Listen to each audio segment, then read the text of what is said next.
Olá, bem-vindo ao JC Concursos. Eu sou Karina Jacques, professora de Direito Previdenciário, e nós vamos iniciar o nosso estudo trabalhando a origem do direito previdenciário. Você que está se preparando para o INSS, está ansioso, aguardando essas nossas aulas com tópicos importantes para que você se prepare para esse concurso, a gente está aqui para isso. Então, quando a gente fala de origem do direito previdenciário, origem e legislação do direito previdenciário, é importante que você entenda o que é o direito previdenciário. Então, vamos lá. O direito previdenciário, ele está dentro do ramo dos direitos sociais. É claro que eu poderia dar uma outra classificação, colocá-lo como um direito público, naquela clássica classificação de direito público e direito privado, mas esse não é o nosso propósito. Nosso propósito é focar mesmo naquilo que é importante para a nossa prova. Então vamos lá. Direito previdenciário é um direito social. O que é um direito social? É aquele direito no qual o Estado interfere nas relações sociais, econômicas e culturais para proteger os grupos menos favorecidos. Então, olha só, toda vez que eu pensar num direito social, eu vou pensar nesse conceito, tá? Não precisa ser um conceito amarrado, não. Você tem que entender. Então, o direito social é o direito no qual o Estado interfere nas relações sociais, econômicas e culturais para proteger os grupos menos favorecidos. Então, toda vez que você se deparar com um direito em que o Estado precise proteger um grupo menos favorecido para poder equilibrar, para poder promover a igualdade, o que a gente chama de igualdade material e não a igualdade formal, tá bom? Você está se deparando com o direito social. Se eu fosse lá para as origens do direito social, que não é o nosso propósito aqui, nosso propósito é a origem do direito previdenciário, se eu fosse para as origens do direito social como um todo, eu ia falar dos direitos do trabalhador, eu ia falar dos movimentos trabalhistas pós-Revolução Francesa, enfim, eu gosto muito de citar aquele filme Os Miseráveis, do musical Os Miseráveis, né, que retrata, né, aquele momento dos movimentos trabalhistas que demonstra claramente essa necessidade de um Estado mais social. Mas eu não vou viajar para esse lado, não, eu vou ficar no direito previdenciário. Conceituamos ele como um direito social, conceituamos que o direito social é um direito no qual o Estado interfere nas relações sociais, econômicas e culturais para proteger os grupos menos favorecidos. Mas aí a gente pergunta o seguinte, será que o Estado, que é esse sujeito, essa pessoa jurídica, que interfere nas relações sociais, econômicas e culturais para proteger os grupos menos favorecidos, será que esse Estado, ele faz essa interferência desde sempre? Ou será que em algum momento o Estado não estava nem aí para as pessoas que se colocavam, né, que ocorria sobre elas o chamado risco social? Será? Certo? Então, olha só, quando você fala do direito previdenciário, que é esse direito social no qual o Estado interfere, blá, blá, blá, como eu estou colocando para você, você tem que entender o seguinte, no direito previdenciário, o Estado, ele criou um sistema, e aí a gente vai chegar em outro bloco, não nesse, para falar desse sistema, que é o regime básico, os regimes de previdência social, os regimes básicos, não é? E a gente vai falar do regime geral de previdência social, que é aquele que o INSS administra, né? Então, olha só, o Estado, ele criou um sistema, na verdade não só um, né? Mas vamos falar como se fosse só um, criou um sistema onde você que exerce atividade remunerada é obrigado a contribuir, porque se acontecer o evento futuro incerto de uma doença, você vai ter direito ao auxílio-doença, ok? Ou auxílio-doença acidentário, tá?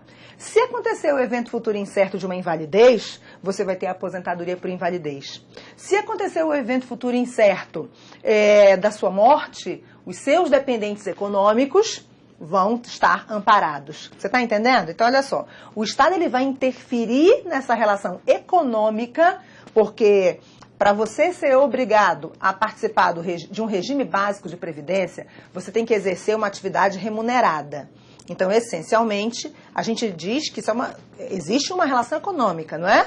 Você exercendo uma atividade remunerada, o Estado obriga você, certo, a pertencer a um regime básico de previdência para caso aconteça o evento futuro incerto, protegido pelo direito previdenciário, o Estado possa te amparar. Então, olha só, Direito social é aquele em que o Estado interfere nas relações sociais, econômicas e culturais para proteger o grupo menos favorecido. Quando a pessoa está inválida, ela faz parte do grupo menos favorecido. Quando a pessoa está idosa, ela faz parte do grupo menos favorecido. Quando a pessoa está doente, ela faz parte do grupo menos favorecido. Você está entendendo? Esse grupo menos favorecido não associe com maioria ou minoria. Ninguém está se importando com isso, tá? A gente quer saber se naquele momento há o risco social, tá bom? Agora, volta para a pergunta que eu fiz para você ainda há pouco. Será que o Estado sempre foi assim? Esse Estado social que interferiu nas relações econômicas, sociais e culturais para proteger o grupo menos favorecido?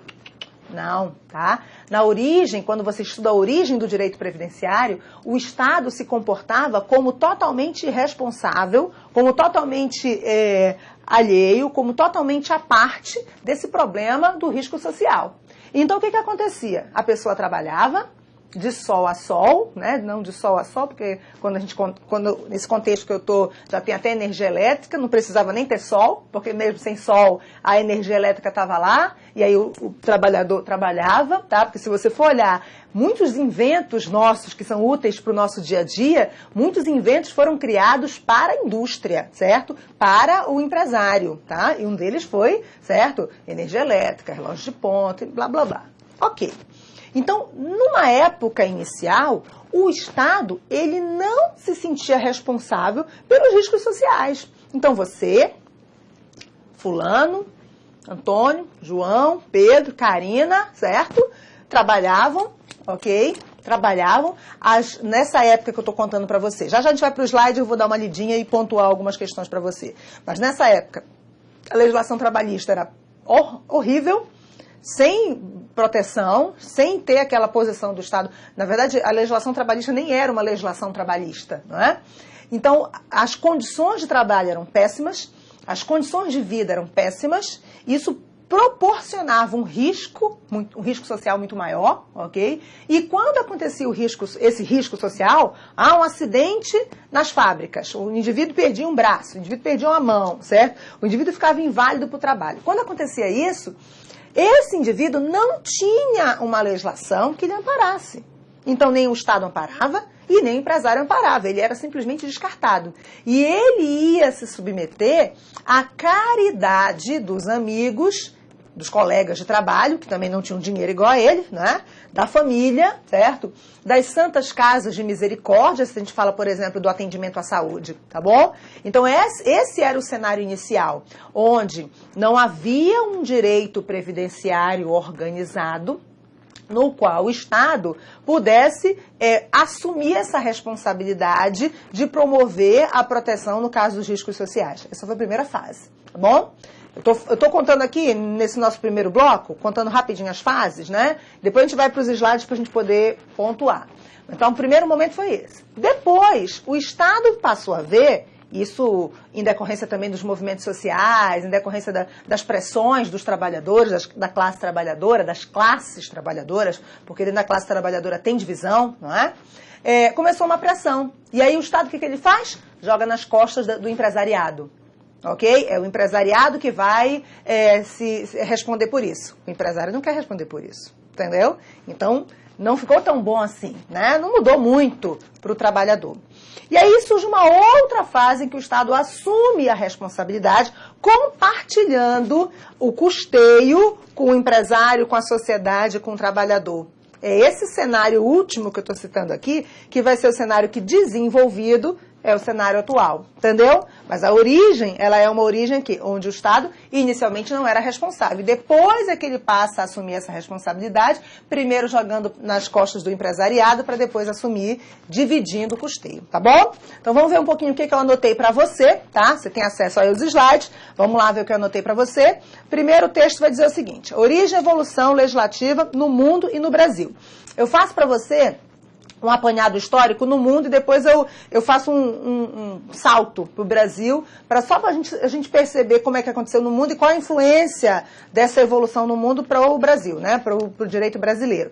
Lembrando que o Brasil é um Estado jovem, certo? Perto, por exemplo, da Europa, que tem acontecimentos até anteriores, certo? A vinda do português para cá. Então a gente tem o Estado brasileiro sofrendo influências, principalmente do direito ocidental, certo? E a Europa, Estados Unidos, a gente vê muito mais influência aqui da Europa no direito previdenciário do que dos Estados Unidos, tá bom? Vamos lá para a tela. Olha só. A humanidade sempre teve preocupação com a sua sobrevivência, isso é óbvio, e com os riscos que poderia correr. Desde os tempos mais remotos, essa preocupação fez com que o homem se protegesse das adversidades da vida, como enfermidades, velhice, miséria, tá bom? Então isso é uma preocupação nossa, de sobrevivência, né? A origem da proteção social, olha aqui, a origem da proteção social encontra-se na família. Tá? Isso é até óbvio, né? Onde é que eu começo a ter essa minha proteção social? No meu primeiro grupo social, que é a minha família, tá? Contudo, nem todas as pessoas podiam contar com a proteção familiar para o seu amparo nos momentos de necessidade. Assim, antes do desenvolvimento da noção de justiça social, é um conceito recente, a criação do Estado, do bem-estar social, o amparo aos necessitados dependia das ações de caridade. Então, a gente tem dois termos aqui que a gente tem que observar. O chamado Estado do bem-estar social, certo? Que eu chamei na primeira explicação de Estado social, ok? E o amparo, certo, aos necessitados, que inicialmente era sujeito, não é? A caridade. Então, olha aqui. O que eu contei para você para a gente poder tirar um proveito desse nosso primeiro bloco, né? O que eu tenho que observar nesse primeiro bloco? O que é o direito previdenciário, como um conceito geral de direito social, tá bom? Como direito social, é aquele direito onde o Estado interfere nas relações sociais para proteger os grupos menos favorecidos. Mas isso não acontece desde sempre. Na origem, a gente tem o quê? A preocupação com a proteção contra os riscos sociais. Em cada época da evolução da humanidade, os riscos sociais eram diferentes, certo? E nesse primeiro momento, onde a gente pensa nos riscos sociais, desde os tempos mais remotos, a família é o porto seguro, tá? O amparo contra esses riscos sociais. E numa situação mais macro, né? Porque você vive no seu primeiro núcleo social é a família. Depois o seu outro grupo social é a sua sociedade. A sua escola, o seu ambiente de trabalho, a sua igreja, enfim, aquele ambiente maior, né? Então, nesse outro momento, o risco social, quando a pessoa sofria um acidente ou estava inválido, ele dependia de quê? Da caridade. Porque o Estado, inicialmente, como eu falei para você já, ele não era responsável, tá? Por esses riscos sociais. Mas depois, a gente vai ter um processo evolutivo, que eu pontuei, citei com você rapidinho, você vai chegar no momento onde o Estado assume, e aquele conceito de direito social, assume o dever de interferir nas relações sociais, econômicas e culturais para proteger os grupos menos favorecidos. Essa é a noção de Estado do bem-estar social, como eu anotei para você, ou simplesmente Estado social, que é o que eu falei, tá bom? Vamos só na frente, só mais um pouquinho aqui. Não existia a concepção da responsabilidade do Estado nessas situações e muitas vezes os próprios indivíduos desafortunados eram considerados culpados por sua situação de pobreza ou miséria. Então, na origem, o Estado não se sentia, responsável, tá? E muitas vezes havia a culpa da vítima, que na verdade digamos assim, é um comportamento até hoje. Muitas vezes em situações de grupos menos favorecidos, há uma tendência em culpar a vítima. A vítima é culpada por estar assim, o trabalhador é culpado porque ele não se cuidou, mas ele não se cuidou por uma série de fatores, não é? Enfim, vamos seguir aqui. Além da assistência espontânea, surgiram as sociedades e primeiros grupos de mútuos, que a gente chama, se você for estudar um pouquinho mais aprofundado, de mutualismo. Deixa eu melhorar aqui. Mutualismo, tá? Mutualismo, tá? Surgiram, essa é a primeira fase, tá? Surgiram na sociedade os primeiros grupos de mútuos. Os grupos mutualistas eram caracterizados pela reunião de um conjunto de pessoas com interesse comum, visando a cotização de determinado valor. Olha só, a gente já começa a ter uma